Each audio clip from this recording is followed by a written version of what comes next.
Hello, guys, and welcome back to our sentence structure series where we're trying to learn how to write correct sentences in English.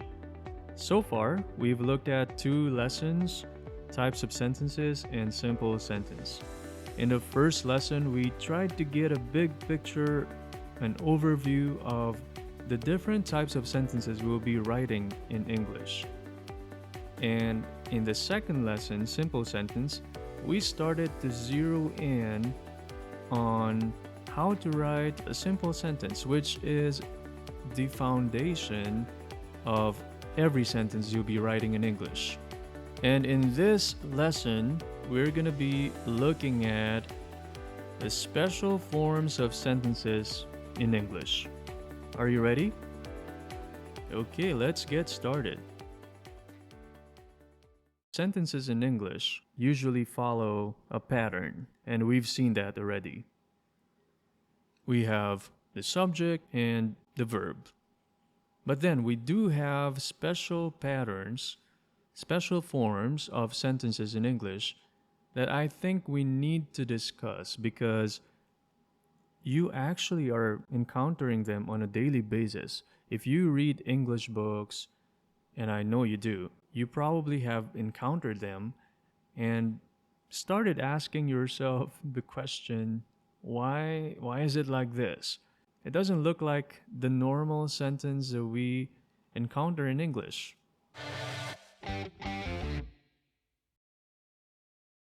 Let's start with imperative sentences. So what is an imperative sentence? It can be a command or a request. Example: take your medicine. Now, why is this a special form of sentence? Well, take a guess.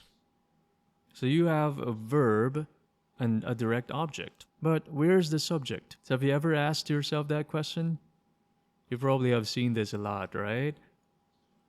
Now, the subject is actually implied.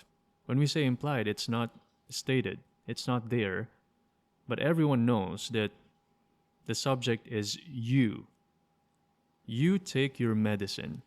So that's why we consider this a special pattern in English, because the subject is missing. Let's look at another example. Don't play outside. So it's a command. Again, we have a verb, don't play. This time it's negative. And we don't have a direct object, but we do have a preposition, outside. And where's the subject? Again, it's missing, but it's implied. So it's you don't play outside. But we never say it that way, right? But when you're trying to give a command, you don't say you don't play outside because it's implied. It's implied. We don't need to mention it. And we can also use it for requests. For example, please help me. You have a verb, help, and you have the direct object, me. Help who? Me. But where is our subject? Definitely it's not please. Please is just added there to make your request polite. There is a you right there, and that is our subject. Another example. And this time it's negative. Don't forget to call the bank. So again, we have you as our subject, but it's not stated. It's implied. So there you go. That is an imperative sentence. So just be aware that if you don't see a subject and a sentence starts with a verb, then probably it is an imperative sentence.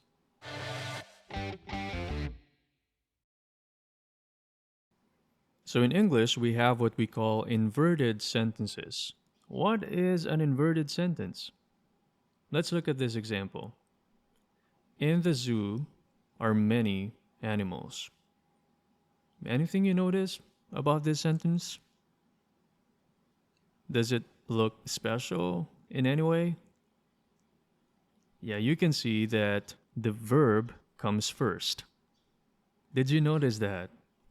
So normally we have subject and verb, right? That is our normal structure. The subject comes first and the verb follows. But then we have the inverted structure where the verb comes first. So that is an inverted sentence. And why do we do this? I think that's a very important question. Or why do authors do this? Well, there could be two reasons. One is style. They just want to be stylistic in their writing because writing is not just science, it's not just about rules that you need to follow. It's also an art. It's a means for self-expression. And another reason is for emphasis. Let's say that you want to emphasize something. You want to emphasize in this sentence, for example, that it is in the zoo where there are many animals. That's why you put it at the beginning. Not in the park, not in the playground. It is in the zoo. You get that? That could be one reason why writers choose to invert their sentences.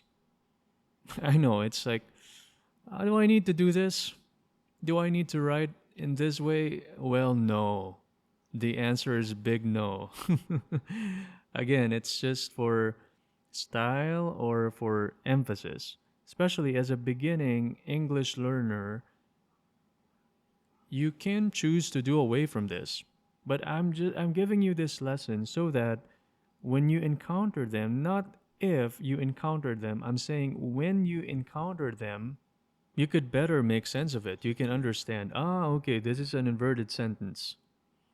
Because I understand that patterns like this can confuse English students.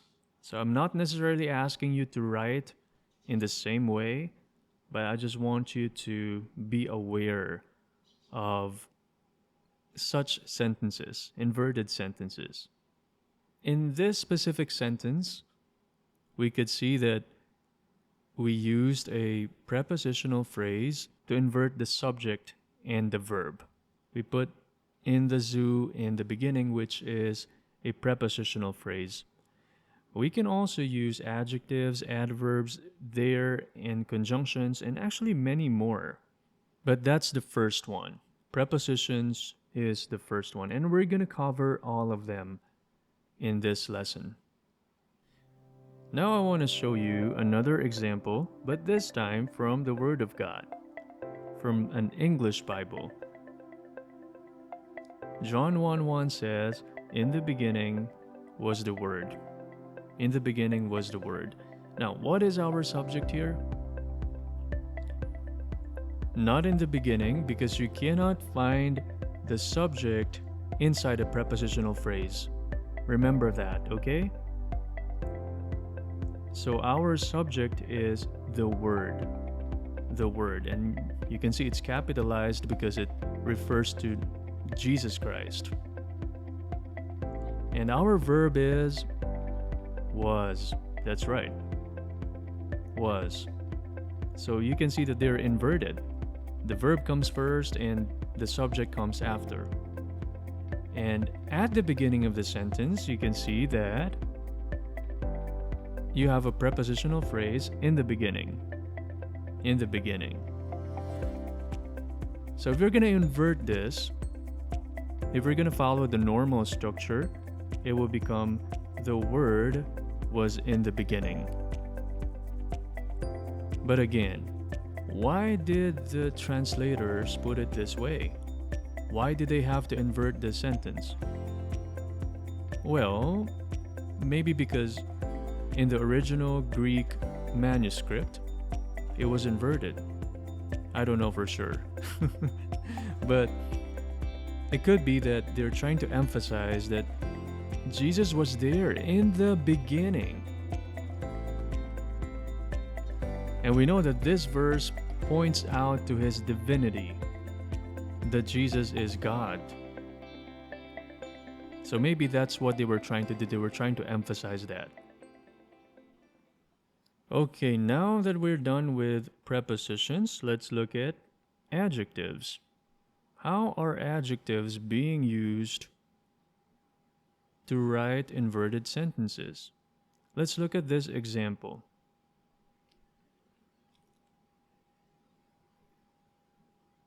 So smart was she that she got perfect scores in all the tests. So smart was she that she got perfect scores in all the tests. Now, before we analyze the form, let's understand the meaning. This sentence is trying to say that she is so smart. How do we know that? What's the evidence that she is smart? Well, she got perfect scores in all the tests. That's how smart she was. So that's what this sentence is trying to say. Now, what is our subject? What is our verb? So smart cannot be our subject because it is an adjective. Adjectives cannot become subjects. She is our subject and our verb is was. So if we're going to invert this back to its normal structure, it will become like this.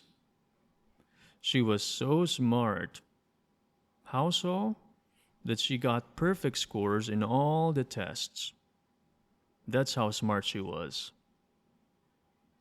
Okay?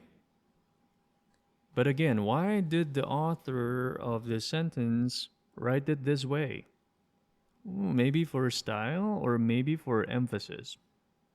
Yeah, so you can also follow this pattern. How? So you write so, adjective, be verb, because you use a be verb with an adjective.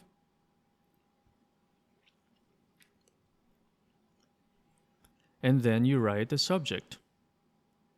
After that, write that and a clause. When we say clause again, there should be a subject and a verb as an evidence of how blank your subject is. Okay?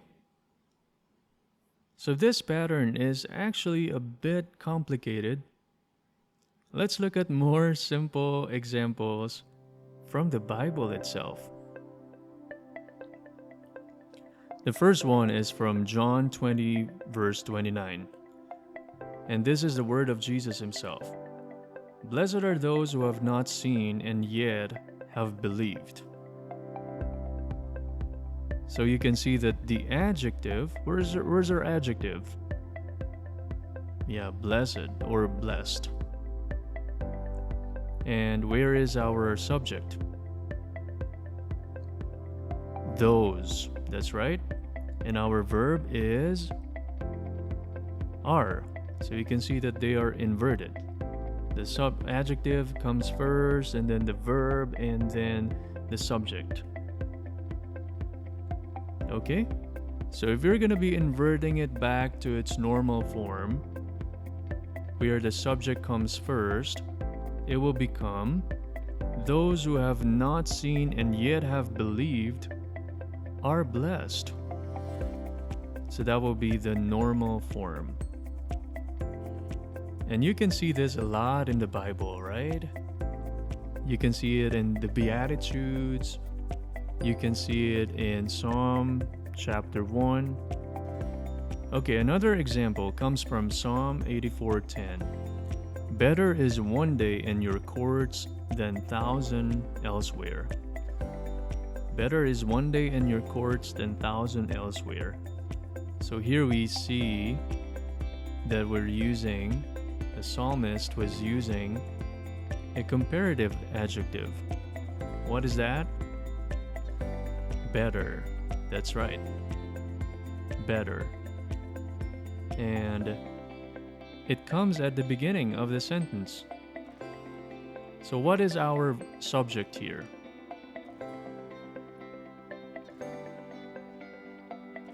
That's right, one day. One day in your courts. One day in your courts. And our verb is is. One day is better, or one day in your courts is better than 1,000 days elsewhere. So if we're gonna invert it back to its normal structure, it would become like that. There you go. So those are some examples of adjectives, of inverted sentences using adjectives in the Bible. Another way we can invert a sentence is by using adverbs. Let's look at this example. Rarely do they sell organic vegetables these days. So you can see that we have the adverb rarely at the beginning. And where is our subject and verb? And how are they inverted? So our subject here is they, and our verb is sell. So you can see that they're not totally inverted, right? But you can see that the auxiliary verb comes before the subject. So if we're going to be inverting this sentence into its normal structure, it will become like this. They rarely sell organic vegetables these days. Okay, now, I want to point your attention to our auxiliary verb. In the normal structure, we don't usually use an auxiliary verb for present tense, right? But why are we using one? Well, that's what we do. If you're going to be using an adverb, then you will have to use the auxiliary verb of the verb and the tense you're using to invert the sentence. Now, you might be scratching your head right now. What are auxiliary verbs? It's even hard for me to pronounce it.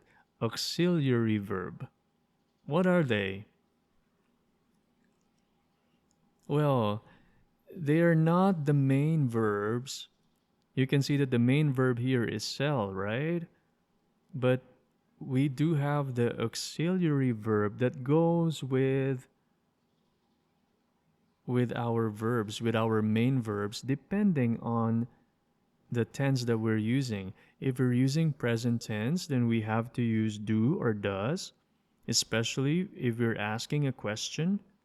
Do you sell organic vegetables? Or does he sell organic vegetables? And we also use it for negative sentences. They don't sell. He doesn't sell organic vegetables. And for past, it's the same thing. We can use did. For future, of course, you know this. We use will. For present perfect, the auxiliary verbs are has and have. And for progressive, it's the be verb, because progressive verbs always have be verbs, right? And for modal, it's the modal itself. I can sell. So can is the auxiliary verb. So if you're going to be using an adverb to invert a sentence, you're going to have to make use of auxiliary verbs. But not all adverbs can be used for inverted sentences. So if you're going to be using adverbs for inverted sentences, you can use never, rarely, seldom, hardly, etc. Now let's look at an example from a familiar verse in the Bible. It comes from Hebrews 13:5. And these are from God Himself.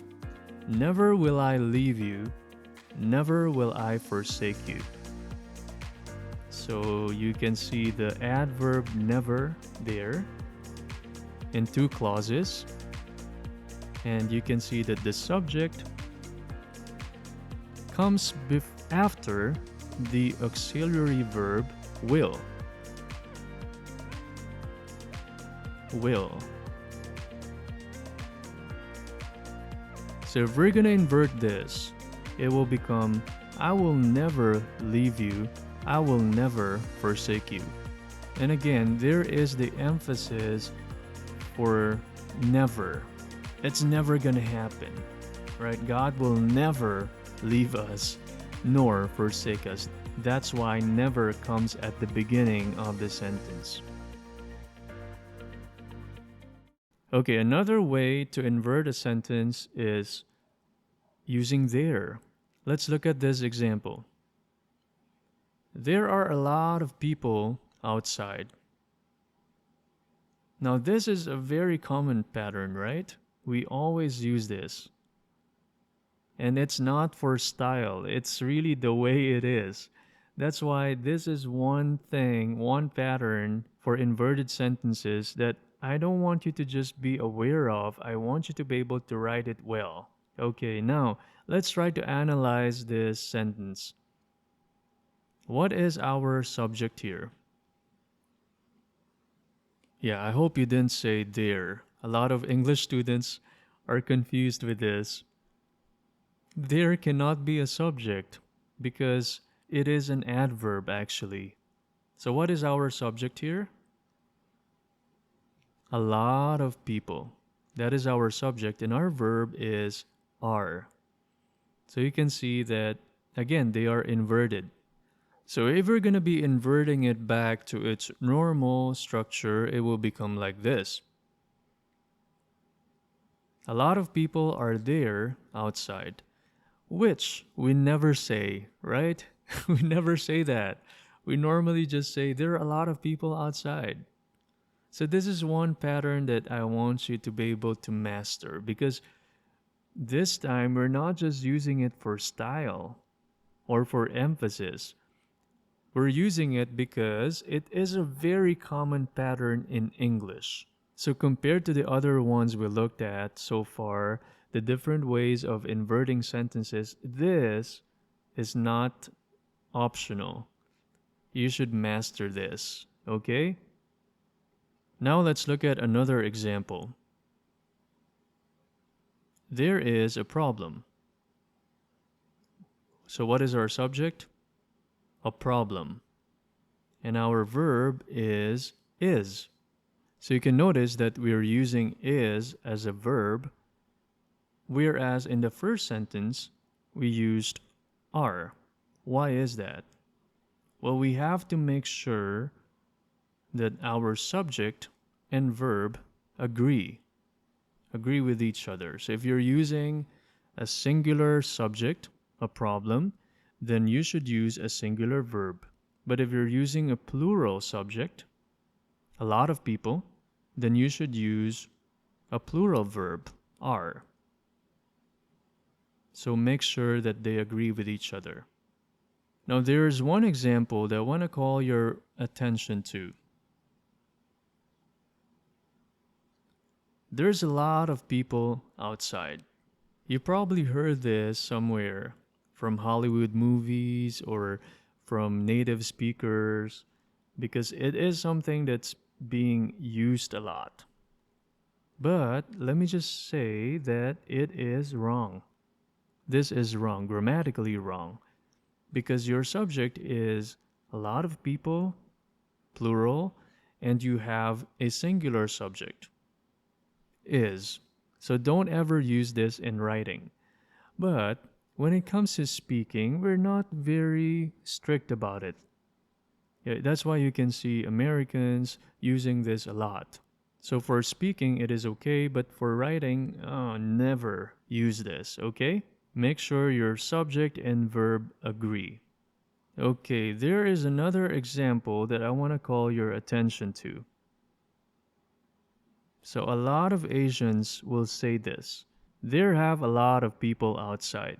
And probably that's because of the way they translate it from their language. But let me tell you that it is wrong. Don't use have with there.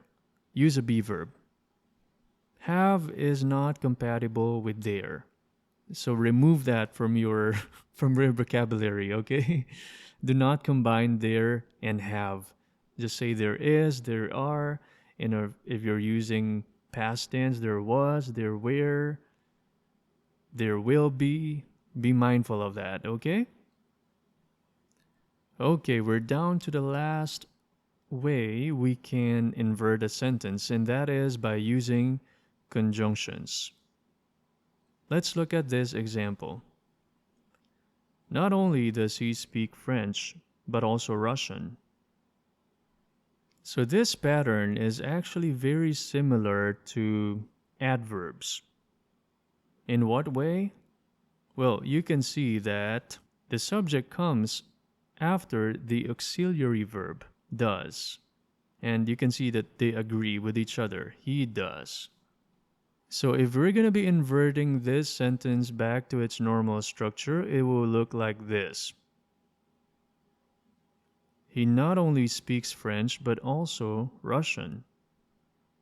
Now you might say, wait, this is simpler. Why can't I just use this? Well, you can. For not only but also pattern, inversion is not required. So if you want to stick to the original structure, normal structure, then go ahead. Go ahead. But again, maybe for style, if you want to write in a stylistic way for some reason, then you can go back to this lesson and try to do it this way. Try to invert your sentence. So it's not really required. But for the next pattern, you are required to invert your sentence. Let me show you. So two persons are talking. Person A says, I am not interested in that movie. And person B says, neither am I. You've probably heard this somewhere, haven't you? So this is something that's used in spoken English a lot. So what does it mean? Well, it simply means that I am not interested too. But when we use this kind of pattern with neither or neither, then you will have to invert your sentence. Specifically, you have to put your auxiliary verb first before your subject. And in this case, our auxiliary verb is am. Now, I want to show you the opposite of this. So let's say that someone says the opposite thing. I am interested in that movie. So what are you going to say? So am I. So instead of using neither, which is negative, then you can use so, which means I am interested too. Again, a very common pattern that you would hear native speakers use. And it will be a good pattern for you to use as well, especially in speaking. Interestingly, we have an example from the Bible, and it comes from Isaiah 55:8. So God said, my thoughts are not your thoughts, neither are your ways my ways. So you can see the neither clause right there. What is our subject? Your ways. And our verb is are. So if we're going to be inverting it back to its normal structure, it will become your ways are neither my ways or not my ways. Interesting, right? We can see this pattern from the Bible. Now, aside from the examples that we looked at, I want to introduce to you some more common inverted sentences which you may encounter or you may have encountered already. The first one, under no circumstances should you smoke inside the building. When you say under no circumstances, it means that never, never. You should never smoke inside the building. But again, for style or if you want to be formal in your speaking or writing, then you can use this pattern. The second one, in no way do we find this kind of attitude acceptable. It's very similar to under no circumstances. You're just trying to say that we would never find this kind of attitude acceptable. That's the meaning of it. And the last one is, never have I ever tried bungee jumping. So you're just trying to say that I have never tried bungee jumping. But again, you want to emphasize that it's something that you've never tried. If you watch a lot of YouTube videos, you could see that this is one pattern that many YouTubers are using. They create videos talking about things they have never tried before. And that's it for our third lesson on our sentence structure series, the special forms of sentences. I hope that was helpful for you. I hope that you will be more aware of these special forms of sentences as you watch English movies, listen to English materials, or watch YouTube videos, and even as you read books. Speaking of books, I have some assignment for you. I want you to find one sentence for each type of sentence structure that we discussed: imperatives, prepositions, adjectives, adverbs, there, and conjunctions. So that means you're gonna try to find 6 sentences. Okay? I highly suggest that you find them from your English Bible, because the Bible is a good place to find these patterns. Okay. Another thing is I want you to write 5 sentences for imperatives and the there structure. As I said, I'm not going to ask you to write sentences for all the structures we looked at because that would not be practical. Some of them are just for style. But imperative and their structure are necessary. They are necessary patterns for you to learn and master. So please, write 5 sentences for each of them. And don't forget to use different tenses for practice. That's it for our video lesson today. I hope that was helpful for you. And remember, in learning English, use it or lose it. Teacher Alger here. I'll see you in the next video.